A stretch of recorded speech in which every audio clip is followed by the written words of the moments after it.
Hello everyone, today we have on a very special guest, Miss Sara June. She is a local podcaster, author, and journalist here in Galax, Virginia. She is from Iowa and Minnesota, and she's done a lot of work covering rural and local news around the country. Miss June, how are you? I'm great. How are you doing? Thank you for having me on here. Yes, of course, thank you for coming. You reached out to me a couple of weeks ago wanting to discuss your work with a local journalism production that you're starting called The Neighborly. And I took a look at it and I was like, wow, this is what we need. Fortunately, a lot of the local news sources in the area, the Galax Gazette, the Carroll News, are dying out a little bit. And I think you're kind of trying to step in, fill that void, and make sure that the art and craft of journalism is carried forward throughout the generations. Yeah. So we like to start out all the episodes with the same question.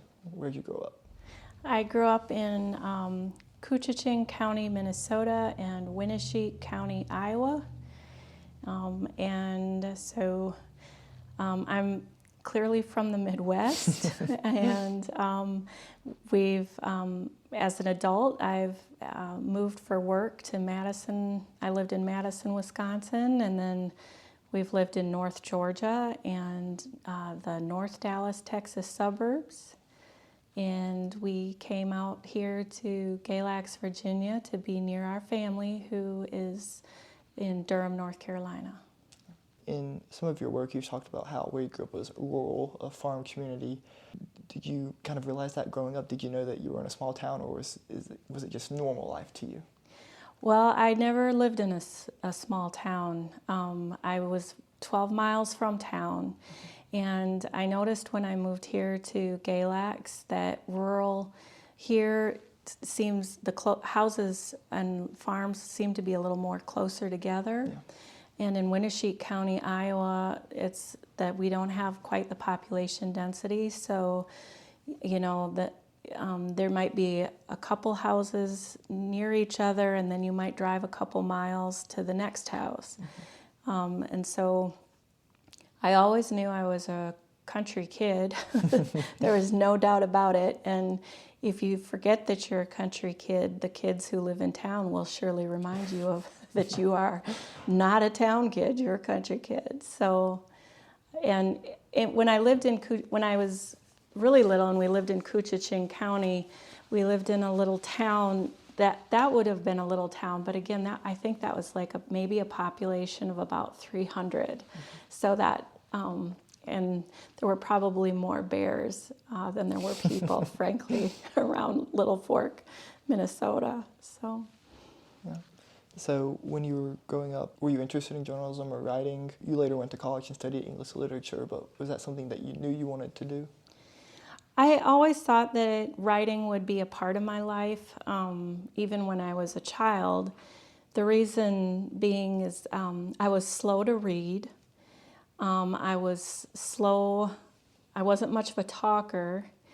And then when I learned to read and figured out that aspect of reading and writing, and also that you have a little bit of control over your message and what you say, so you can kind of think through some of the meaning and stuff of what to put down on paper versus opening your mouth and running your mouth.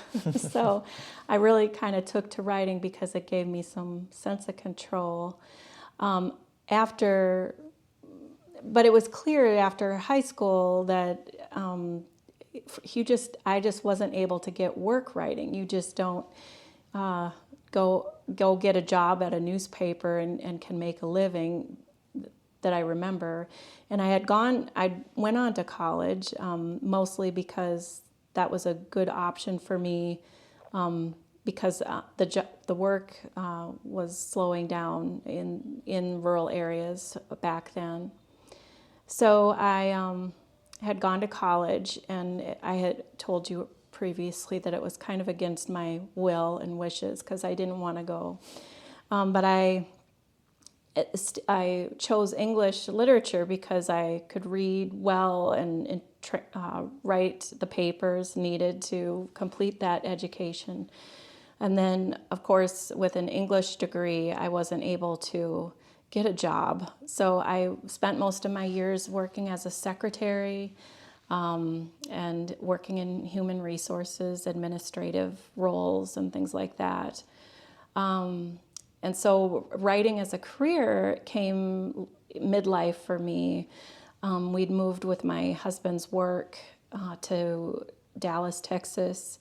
My husband works in the stone industry and stone fabrication, and so we moved to Dallas, Texas, and I was having difficulty getting in a tight job market, getting into administrative support roles. And so I took up some writing and history writing, research and writing, and found that while it's not lucrative, it was definitely something that I enjoyed doing and could contribute to. And about the Neighborly, when we moved here, I noticed that the Galax Gazette was reporting about fun community events after they happened, and I wanted to know what was coming up this Saturday. I wanted to plan my weekend schedule, and so I realized that there were some reporting opportunities that maybe I could get ahead of when I came up with the idea of the Neighborly. Mm-hmm. So that's kind of a little bit of that corner of how that came about for me. So, yeah, and we'll revisit that in a few moments. But before we started recording, you mentioned sort of the decline of agricultural industry where you grew up, and in many ways that reminds me of the decline of the manufacturing industry here locally in Galax, Southwest Virginia. Can you talk a little bit about how the decline of the agricultural industry happened, its effect on local citizens? Yeah. So I was a teenager during the 1980s farm crisis, and in Iowa and southern Minnesota, where we have a lot of crop farming, those farmers, including parts of my family, were impacted greatly by the farm crisis. I explained before we got on this conversation that there's a lot going on that's spurring crop farmers to take on financial risk to grow big. Ag Secretary Earl Butz was a big proponent of the grow big or get out policy establishment that he was driving in the Nixon administration. And so in the early 70s, a lot of farmers were being encouraged to take on debt to buy an extra 150 acres and put in more corn. Farmers were encouraged to buy that bigger combine or bigger tractor to produce more agriculture commodities faster. And to do these things, the Farm Credit Service and banks were looking at the value of farmland and using that as collateral to support this kind of debt that individuals were taking on. And I just want to say really quickly too, farmers, when I say farmers, I'm talking about men and women. This isn't just men farming out here in Iowa and Minnesota. Husbands and wives farm together. And both of them are farmers, and both of them are making business decisions to take on debt or not. And so when the farm crisis happened, a couple things happened internationally, including the sales of grain to the Soviets. Those orders ended when the Soviets, there was an embargo against the Soviets, and Carter decided to go through with an embargo against the Soviets because they'd invaded Afghanistan. So all of a sudden, all of these crops that were being produced across the upper Midwest and Nebraska and the Dakotas, there were no buyers. And so that was an immediate shock to the farm economy then. And that was about 1979, 1980. Then the other thing that happened at the same time is the farm land values plummeted. And so there were no protections for farmers in those years where their operations loans against the value of their land. There was no protections for them to stay on their land and to float those loans to other resources in the years. I gave the example of my one family member who had only $20,000 left to pay on a 150-acre parcel, and the bank gave them 30 days to pay off that $20,000. And these are people that are making like $1,100 a month back in 1982. And so this was an intentional removal of people from the land in a way where their livelihood is exploited, and so people were losing their family farms at the rate of about 300,000 family farms during the 1980s alone. And so I was born before this in the 1970s, but then I was a teenager during the farm crisis. And so we're talking about neighbors who are having their farms auctioned, their homes are gone. Moms and dads are moving into towns and cities trying to find work. If they still have part of the farm, kids are going home after school and milking cows by themselves. Farm accidents among children go up because no parents are at home to help. So there's a lot going on. Now, when I look at what's going on here in Southwest Virginia in the 1990s, this is within years of what's happening out in crop country. You've got political agreements going on that are making manufacturing international. You are looking at removing manufacturing from Southwest Virginia, parts of the Carolinas, Tennessee, West Virginia. Those manufacturing opportunities are moving overseas. You also have the coal fields. We have a transition in our energy sources away from fossil fuels and into things like solar and wind. And so when moving here, during the 1990s, I was really keen and well aware of the closures of the textile industry here across the Southeast. And so when I look at those stories coming at me when I'm living in Wisconsin or Iowa during the 1990s, I was deeply concerned about the rural communities and the small towns in these regions because it resonated so much with me and what I experienced in Iowa. And now also in the coal fields, what's happening to those rural families and small towns and communities. And all of these things are happening far away from the urban centers where most of our population lives. So, and when you think about it, really about 86% of Americans live in metropolitan regions.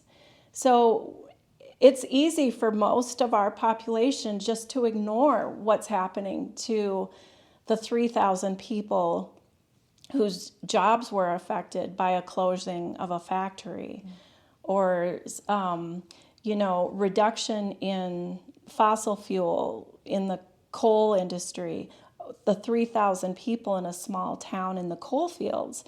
It's really easy for this urban-centric population to dismiss and ignore. All they have to do is get up in the morning and go get their groceries and go to work and come home and get the kids from soccer. Meanwhile, 14% of us are really struggling out here, and you can really even consider it. For example, in 2010, I was working as an activities aide in a nursing home in Iowa. So I think I started that in 2010. I worked for 3 years, took 6 months off, worked again at the same nursing home for about a year and a half. When you lose your job at your nursing home, in the only nursing home in town. You don't have another nursing home to go apply to. When you lose your job at the only grocery store or one of two grocery stores in town, you don't have another grocery store to go apply to. So when you're in an suburban area or a city, if you lose your job at the nursing home in a suburban area, there's like 20 other nursing home facilities within 10 miles that you can go apply to. And in rural areas, we just don't have that option. We don't have those choices. Right. In the wake of the decline in both the agricultural industry and the manufacturing industry, there seems to have been an increase in substance use disorder among the local populace. And in the podcast episode you did on the recovery court, you mentioned someone that you knew in your childhood who was suffering from substance use disorder. It was in part because of the struggles that her family was experiencing due to their farm's closure. Yeah, so in a rural context, when our communities are and our livelihood starts to erode, when agriculture in the upper Midwest started to erode, and manufacturing here in the Southeast erodes, and we lose our income, we become vulnerable, we might lose, community members might lose a house that they have owned for generations or a farm they've owned for generations. They become maybe renters. So it's really based on the economy. And as we become more vulnerable, Americans, especially rural Americans, really have this commitment to, especially farmers. We are very committed to our independence and pulling the idea, and it is, I call this a myth, to pull ourselves up by our bootstraps. And you can argue with me, and I believe you. You have to work hard, absolutely. But this kind of independence is really sacred in rural places. And when you start to erode our ability to support ourselves in our autonomy and in our freedom and liberties and our independence, it's really hard on the soul. If, for example, out in the Midwest during the 1980s, our suicide rate among farmers rose incredibly. Mm-hmm. Our double suicide homicide rates rose. Alcoholism, substance use, everything like that started to erode our small towns and farming communities. And only so much church, only so much goodness in you can keep things together when all of these pressures are working in families. Here in Southwest Virginia, when I moved here, I had read about the opioid crisis, the Sackler family and their exploitation of marketing their drugs into working class communities and their intentional marketing of those products here. And I'd heard of that, and in my mind, when we moved here in about 2022, I thought that was kind of in the rearview mirror. Like that was history, right? And then that first year that we lived here, I was really surprised to see the people still struggling with that in this community, in my community here in Galax. To see someone who is overdosing on drugs right on the street outside your house, it was startling for me to encounter that. And I felt really like this is familiar to me. This kind of thing, I've been through this back in the 80s and 90s when this was happening in the upper Midwest, and then seeing this here. And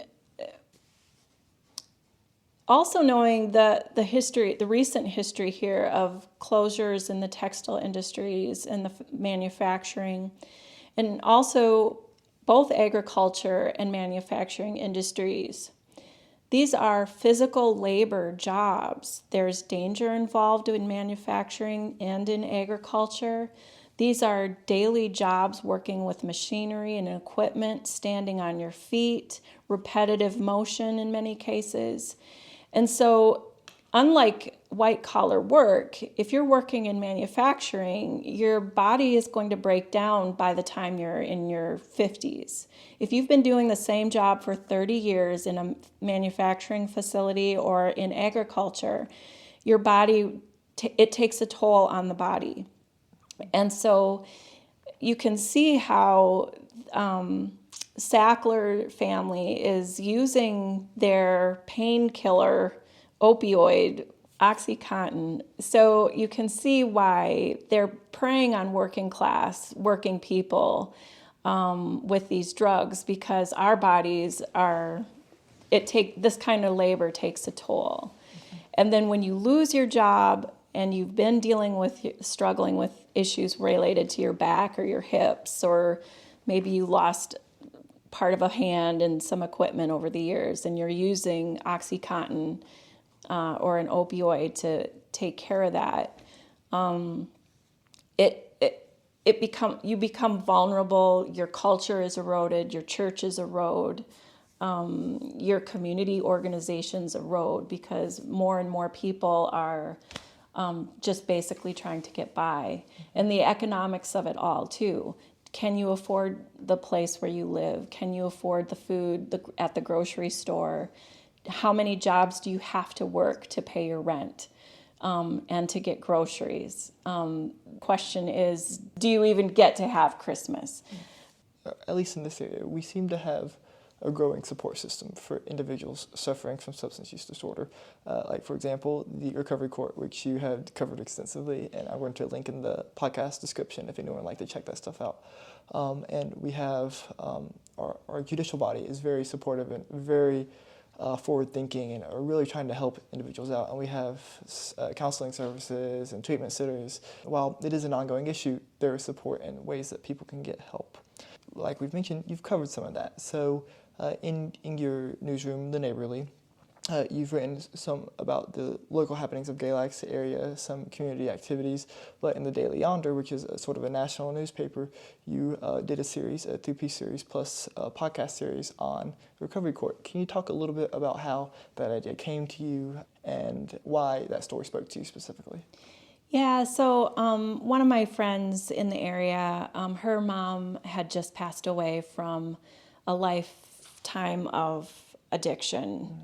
Well, and it was a late in lifetime addiction. She became addicted to opioids because of a surgery that she had working in a factory, and the surgery was to correct the issue that she'd lived with from her job, and then she became addicted and then eventually passed away. I think it was about a 7-year process of addiction, sobriety, recovered, and then back on with addiction, and then she passed away. So my friend in the area was kind of telling me about this situation that she'd grown up with. And she also was working in, she still works for a program at the Wytheville Community College, which helps people cross-train into new careers and who also live with substance use disorder.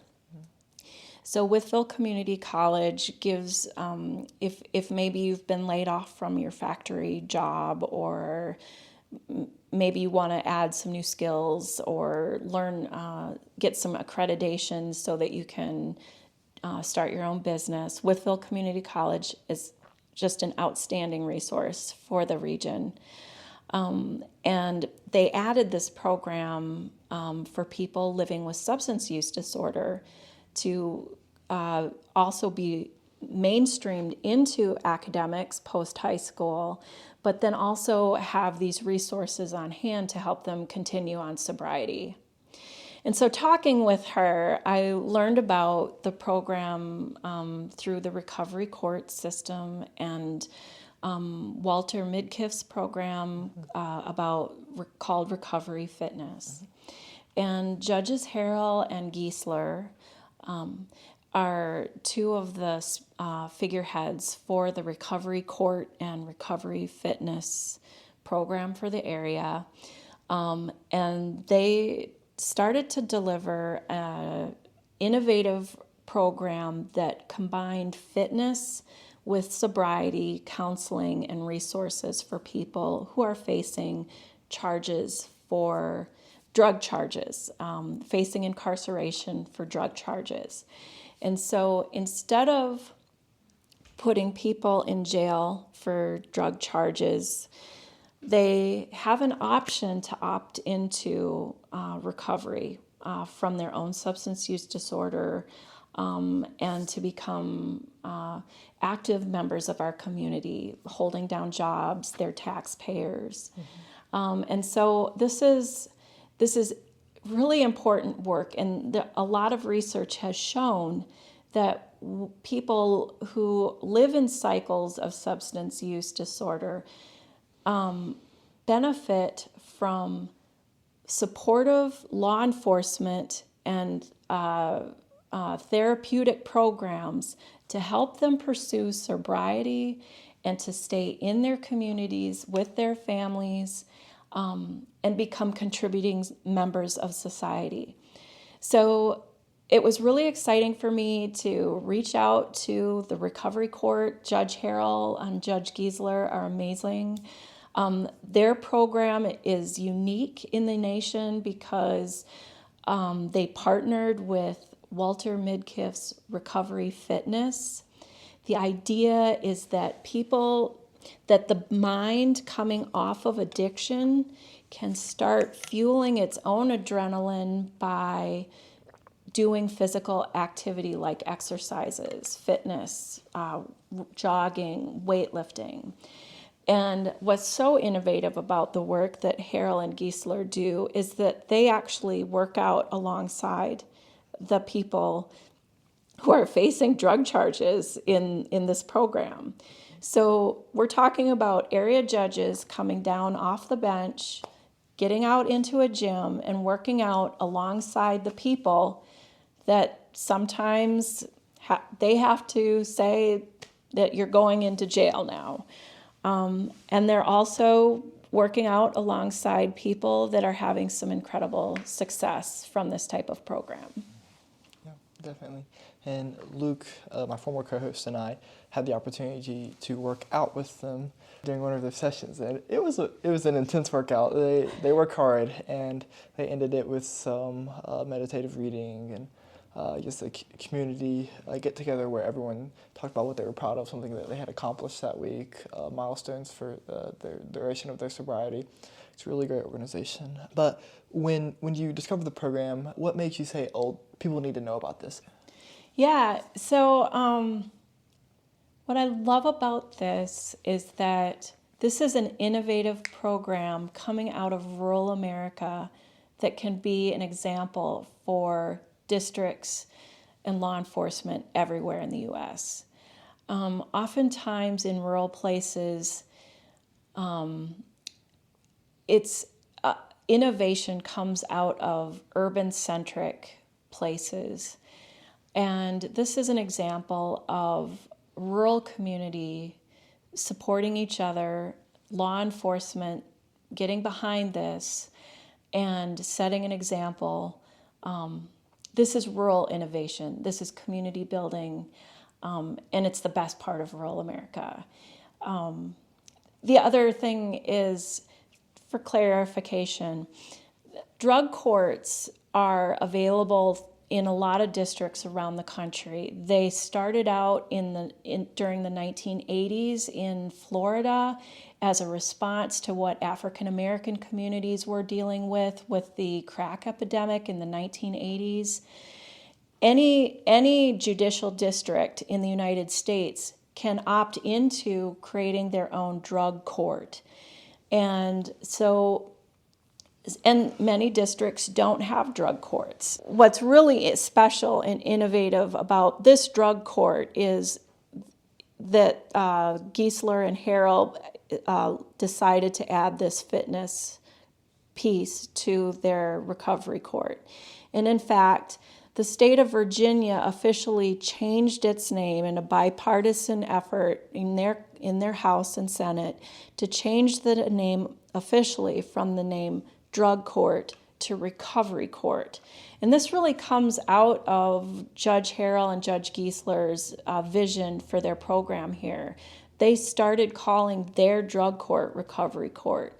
And so it's really inspiring to me to see how rural innovation is informing the rest of the nation, and this story is really special. Mm-hmm.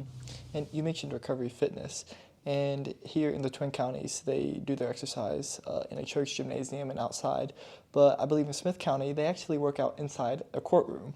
They bring weights and machinery into the courtroom, which I think is really unique, and it's amazing that local government is willing to lend them that space, and that's potentially a fragile space. You wouldn't want to drop a weight on the judge's bench, but they're willing to take that risk, so that's really amazing. In your podcast series that you did covering, you released comprehensive episodes, and then I believe you did a series of 7 interviews. Yes. With individuals who participated in the program and were on their path to recovery. What were some of the lessons that you took away from the interviews that you did and the people that you met?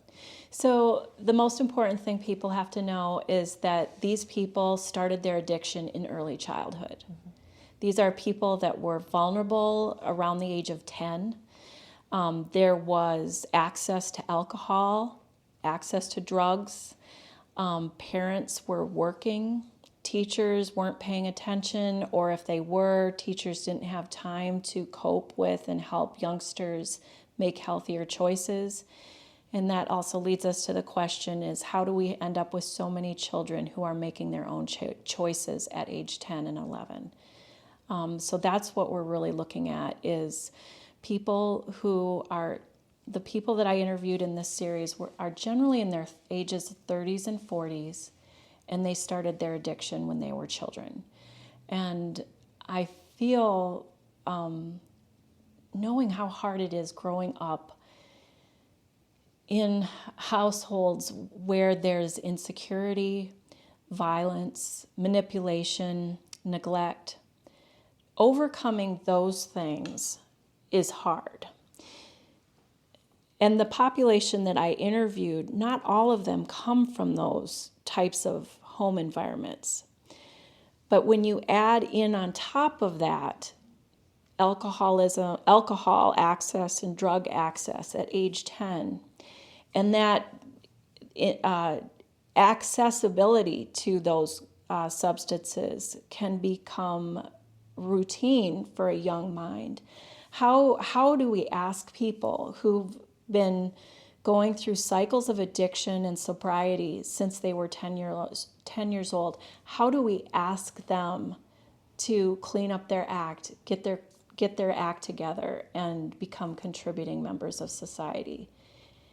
It's hard enough recovering from a family situation where there's a lot of insecurity. How can we ask people who had some of that insecurity but access to these substances, how do we ask them to just clean up their act and move on with life? It's near impossible, because the mind has been trained, the brain chemistry has been trained in these chemicals, and so it really does take a community effort to treat this not as an individual person's fault, but as a community responsibility to help people gradually move away from that kind of dependency, move out of the communities where dependency and use is culturally accepted, and into communities where they can be sober and welcomed as sober people. So I think that the work, that's what really rang a bell for me, working with this population. And not everyone in the group that I interviewed is a success story. That's because these people have lived with cycles of addiction and substance use since they were 10. They aren't going to be a success story. I think for some people too, the success is longer periods of sobriety. So as we get older, there's maybe you go for 3 years of sobriety instead of 2, or 6 months of sobriety instead of 1. That's maybe what we can hope for with our loved ones and family members that live with substance use disorder. And just for full transparency, I've never had drug addiction. I've never experimented with drugs. My guess is if I had, I would be dealing with addiction. But that's something it was definitely something that I had access to as a teenager, but I just had made decisions to stay clear of that activity, even though it was around me. And also in our family, my husband's family, his first cousin passed away. Sean passed away from a fentanyl overdose. Sean was an electrician. He has kids. He had a girlfriend, and he was part of a wave of those fentanyl overdoses where there were combinations of other chemicals that he had gotten access to. So that we lost him when he was about 50 years old. So. I'm sorry, it's terrible. Unfortunately, it seems like fentanyl-related overdoses have increased in frequency across the country, not just in rural parts of America. This summer, I visited Los Angeles, and there was people on the subway, on the streets who, well, I didn't interact with them. It was safe to assume that they were probably overdosing on fentanyl or something that was laced with fentanyl. So that's something that we as a country have to figure out how to deal with and clean that up. But on a more of a brighter note, you wrote a book about some of the racial history in Midwest America. Would you like to talk a little bit about it? Sure. So this was my very first writing project, and my book is self-published because no publishers pick up history books written by people that don't have that level of education or scholarship. And it's published. The publishing industry is driven by sales, and history books aren't Americans' favorite go-to bookshelf in the store. And so,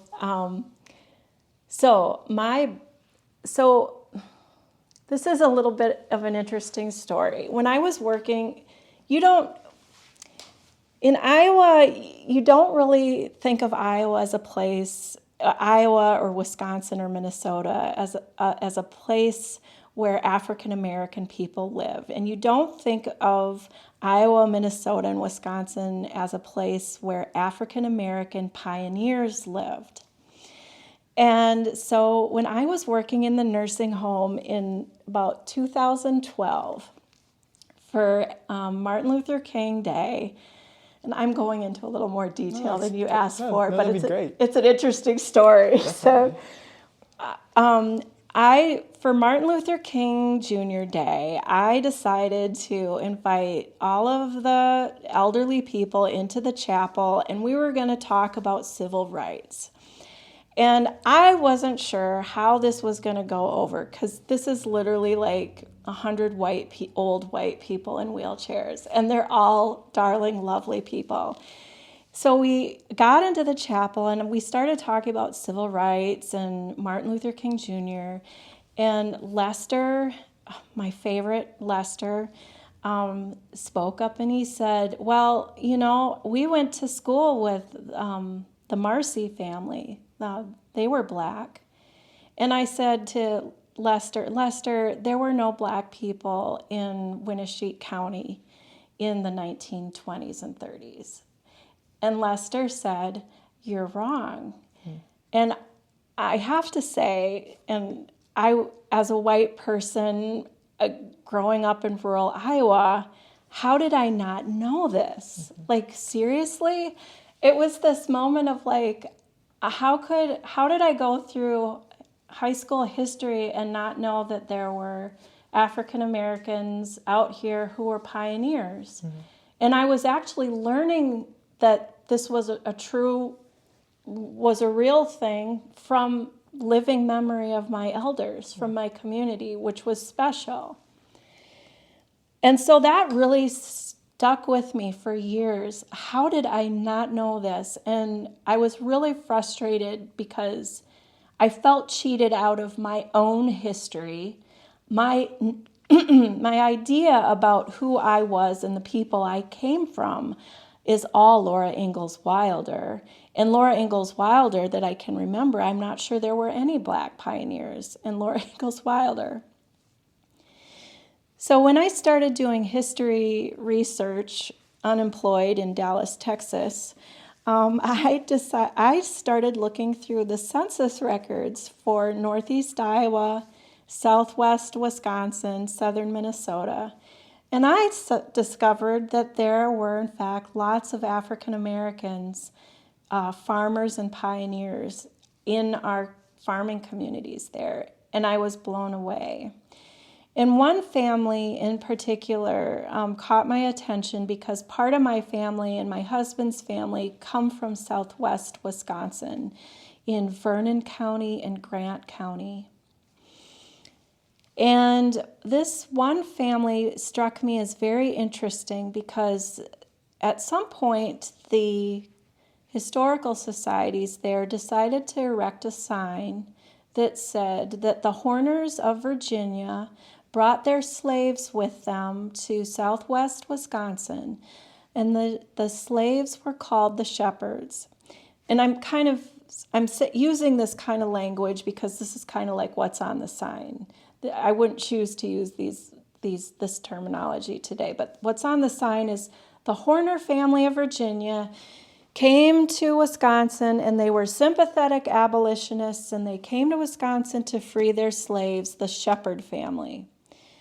Well, I had never heard of this story, and so I wanted to understand who the Shepherd family was, and I wanted to also understand who their slavers were, the Horners. And I uncovered a remarkable mystery of storytelling and misinformation that was something that I never expected. I learned more about my history looking through journalism in the 1840s Wisconsin than I did in any history book. I learned more about my history in the upper Midwest by looking through census records. I had no idea. And so it became important to me. In my research, I found that there was letters of correspondence between the Shepherd family in Wisconsin and their enslaved relatives who remained in Virginia on the Horner plantations. And that is preserved at the University of Wisconsin-Platteville. And these are handwritten letters where we're reading the responses from the enslaved people in Virginia to their family members in Wisconsin. And they're very moving. And so the book came about because I felt like we need to feature these very personal, lovely letters between one family who's enslaved and their relatives who are free in Wisconsin. And so how do I preserve those stories? I decided to kind of look at the architecture of what made it possible for a family to move to Southwest Wisconsin in 1848. What was moved? What was put in motion that made Wisconsin a state? So I had a lot of questions. And so it began as kind of creating an architecture for what happened in Wisconsin and the territories there that made it possible for part of this family to become free in southwest Wisconsin. And the thing is it's really interesting, and the audience has to understand too, and they probably do. You've got the coastal cities are very progressive. There's like all kinds of infrastructure in coastal cities. And the farther you move inland, the more rustic life is. Here in southwest Virginia, 1840 southwest Virginia looks different than 1840 Richmond, Virginia, or Washington, D.C. 1840 Wisconsin is a territory. It's not even a state.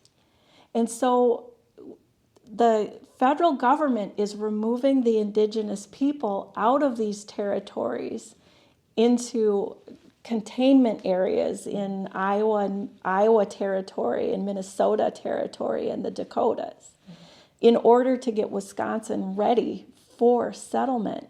And they're going through and they're platting areas. There's battles going on to kill indigenous people so that Europeans can settle there. And when Wisconsin opens up for sale, and all of our states have this history, when you open up territory, there's a land grab. Yeah. And so who's buying up territory? East Coast land speculators, Southern plantation speculators. And the Horner family of Warrenton, Virginia is leading the charge, buying up tens of thousands of acres across southwest Wisconsin. And that makes it possible for them to bring the Shepherd family out there. And then they're granted manumission back in Virginia while they're in Wisconsin. And they remain there while the white owners, their slavers, return eventually to then support. Well, and you should just read the book because they weren't abolitionists. Like the sign says in Wisconsin, really? The road sign says that Horners were abolitionists. And you can read the book and find out if that was true or not. Interesting. And are you able to purchase copies of the book? It's out of print it should be out of print on Amazon, but I have copies for you. And okay. if someone really wants to give me money for one of these books, I'll take it. Okay. And I'll mail you a copy. Definitely. That's a good note to put out. When you were in the process of writing the book, what was your research process like? You mentioned visiting university records, the census data, but did you read other books? Did you just talk to people, sit down, interview people, oral history? What was your process like? So I read a book by Professor Leslie Schwalm at the University of Iowa, and her book is called Emancipation's Diaspora. I think she's one of only a handful of scholars who has studied the diaspora of African American people during and after the Civil War, people leaving plantations and being enslaved. And the upper Midwest received hundreds of thousands of African Americans during the Civil War and after the Civil War. These people are fleeing slavery and getting behind Union lines. So that was one of the books that really helped inform the academic side. I didn't get any support or input from historical societies. And I focused my research on census records, family trees, archival records through the University of Wisconsin. So that's pretty much, and there's another book called Bone and Sinew of the Land. That is another piece of scholarship that looks at African American settlement across the Rust Belt and the upper Midwest during and after the Civil War. So this is kind of a new in the last 20 years knowledge and understanding of that there's a lot of many ethnicities settling and in these the Rust Belt area and in the upper Midwest. It's not just Laura Ingalls Wilder. They leave out big parts of things that are actually quite fascinating. Yeah. And I think too, like part of the book, part of this work too is I'm very committed to more of the social history of the United States than I am. I'm fascinated by the big battles and the big stories also, but I'm really motivated by the social history. Social history would be the individual stories that come out of our experiences, and they're often the stories that don't get told. That to me is what's fascinating about American history. So definitely. And I think the podcast, at least part of my goal, is to tell their stories, to talk to people and let them tell their story in a way that they feel comfortable and share what they want to share. And I'm glad that you joined me today to do that. Let's talk about the Neighborly. That is your current project. You've been working on it for a little over a year, maybe? You know what? Actually, yes, that's right. Yeah. I've done a lot of legwork on it, and then I did a soft launch like a couple months ago just to kind of test the waters and see what kind of community response I get. So, yeah. It's your local newsroom, based here in Galax, Virginia. You're covering, I guess, the Twin County, Southwest Virginia area, where you're writing about just local culture. I noticed that you did a piece on brew making, which is really interesting, how that's sort of a dying art, unfortunately, like many of the arts around here. Talk about where that idea came from. You mentioned local events, missing some of those and wanting to know about them beforehand rather than after the fact. Culture, just explain to me your idea there and your process there. Yeah, so there's a lot of good stories and good things going on in rural places, and when we have some of our local newspapers are sometimes struggling. Some areas have seen their local newspaper close down, and when we lose our local newspapers and news media, where do you get your news? Where do you get your stories? You're going to start looking at social media for your news. You can watch your TV news on CBS or Fox or wherever you get your stories or your national newspapers. But what I've noticed is that it's so important to keep the good stories going in our area because there's so much to be hopeful about. And a lot of times, like if you're just reading the national news, there's a lot of stuff to be worried about or concerned about. And it can make when you start out your work day, it can make you feel pretty blue sometimes, no matter where you are in your world. But if you can open up your local newspaper or your local news magazine like the Neighborly and read about broom making, or coming up this Saturday, there's a walk at the Grayson Highlands, the inaugural walk. Take a hike with with one of the park rangers there. I mean, these are really good, hopeful things that we can look forward to, and any of us can get behind. And so the Neighborly's goal is to help restore some of that trust and confidence that there's a lot to disagree on, perhaps, but there's so much that we can get behind all together. And also I wanted to have something, because I come from rural place and rural life, I wanted to bring something back to a rural life, a small town life that I'm in right now. And this is a way for me to share my talent with writing and storytelling and bring it right here locally so that we can have some fun with it and support local business, local community building, and tell some of the good stories. So, are you the current and exclusive writer, or are you open to other people joining in and writing stories? What's the Well, it's interesting because I have never been a business owner before, so I'm learning a lot. Never been a publisher, learning a lot.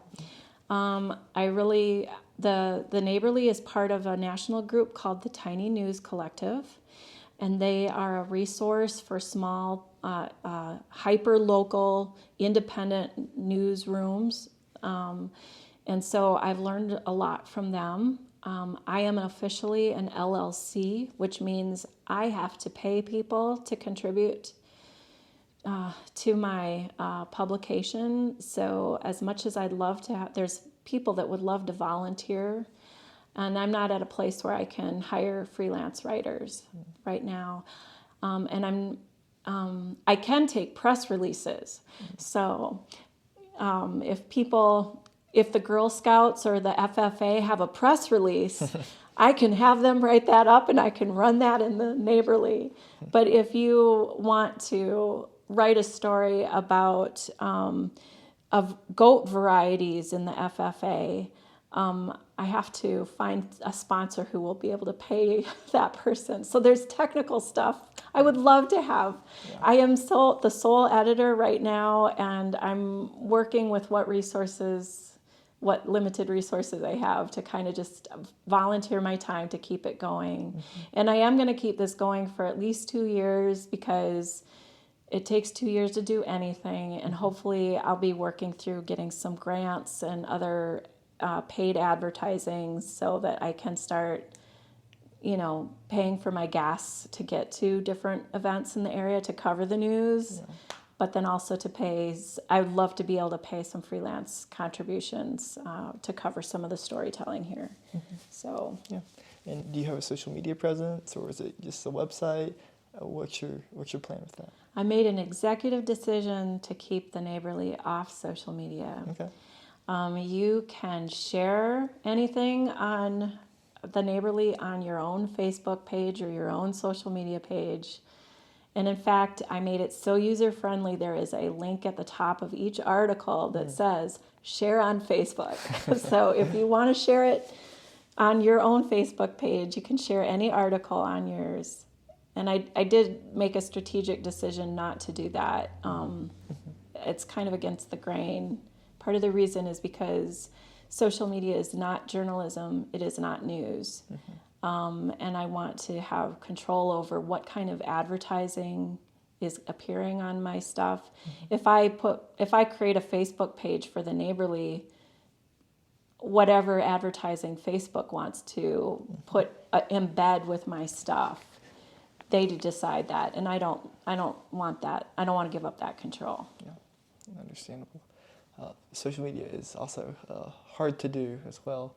For the podcast, there's the editorial and publishing side of it that I do, as well as the technology for the website and whatever, but then also doing the social media posts, writing up the descriptions, figuring out what hashtags you want to use on each post. It's a lot of work, so some days I wonder if maybe the time would be better invested in increasing quality and moving more people, but I certainly understand your decision, and it resonates with me. Yeah.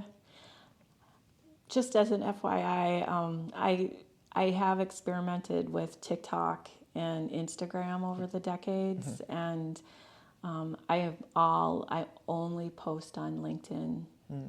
They have a loose algorithm, and they have a lot of white-collar people sitting at desks with nothing to do. Yeah.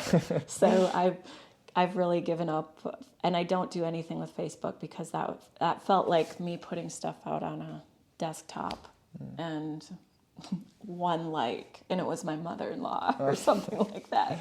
So I gave up because it was a time suck and gaming the algorithm and all this stuff. So yeah, it's a full-time job. Really. It is. So. Is there anything that I haven't asked about that you would like to discuss or that we haven't covered? You really got some good questions, and I can run my mouth with the best of them, so thanks for bearing with me. No, thank you for taking the time to sit down with me. Before we wrap up, I do have a couple questions that I'd like to ask all my guests.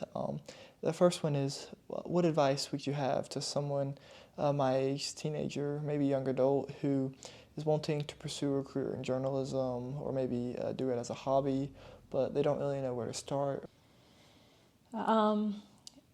Journalism is almost like any industry. It's exclusive and it's based on connections.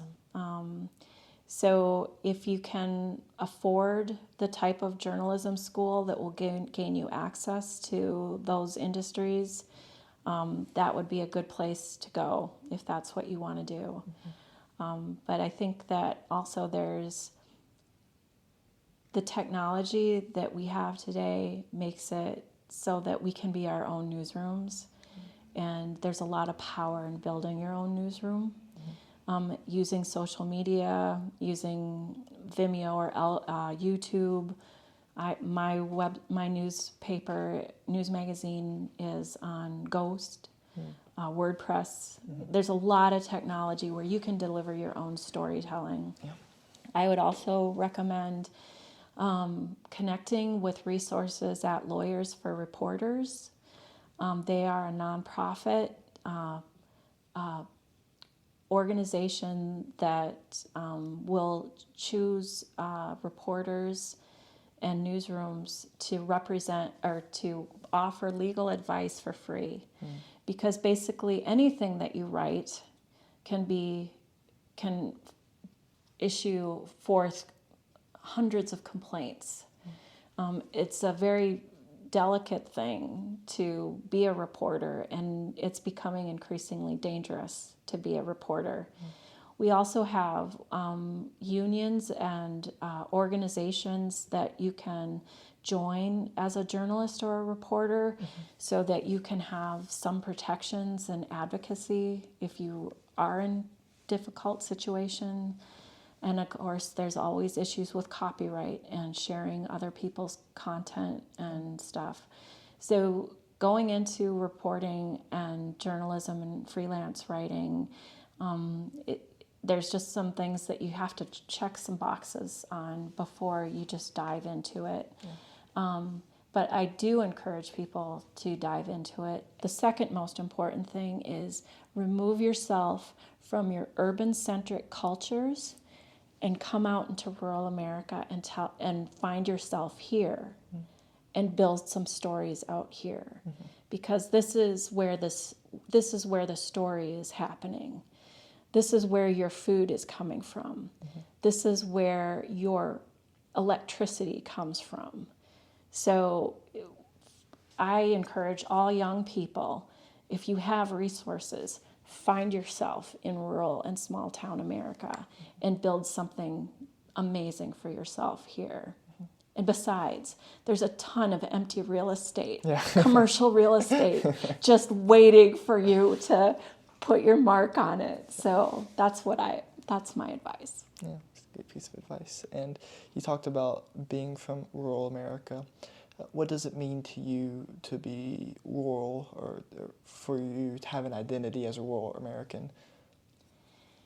So I've been thinking about that, and there is something unique in my connection with nature and seasons, gardening, canning, food production, hunting, deer hunting, fishing. These things throughout my whole life have brought me very close to my food source.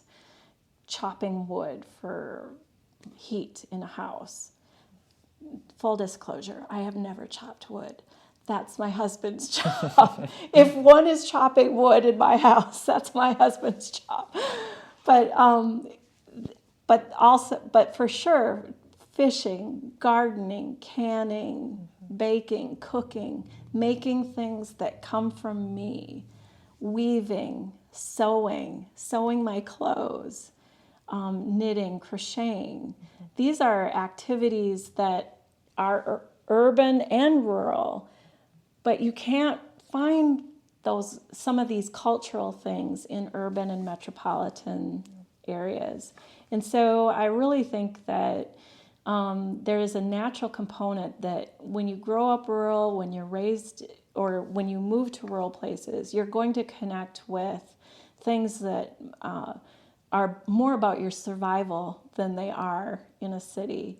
You can produce your own food more freely. You can forage for mushrooms or harvest fiddlehead ferns for salads. You can do things like that in ways more frequently and in more ways, and you're connected with the seasons more perhaps than the rhythms that you get in downtown Atlanta.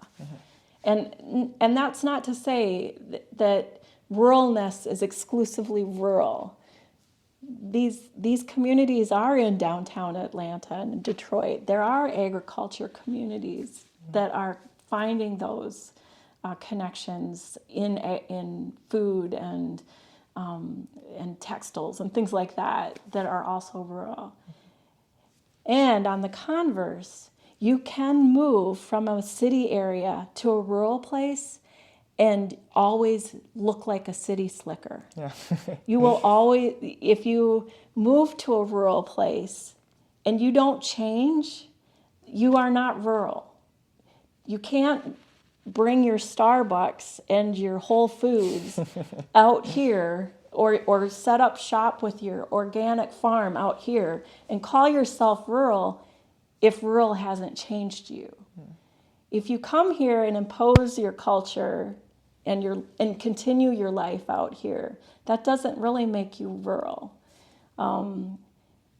You have to be willing to be changed by the place and the people around you, and you have to set aside your cultural ideas a little bit, not all of it, a little bit, and welcome other people around you. Yeah, I will say, having been gone for 4 months, it's the longest I've ever really been away from home, from Carroll County, from the Twin Counties.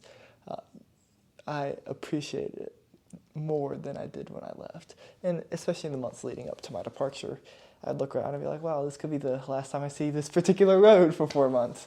And that sense of appreciation grew with me, especially since May, April.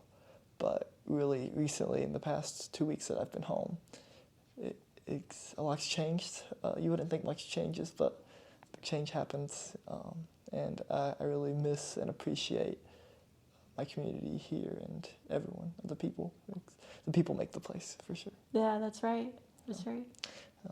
My last question, it could be a little bit of a cliche, but what is the meaning of life to you?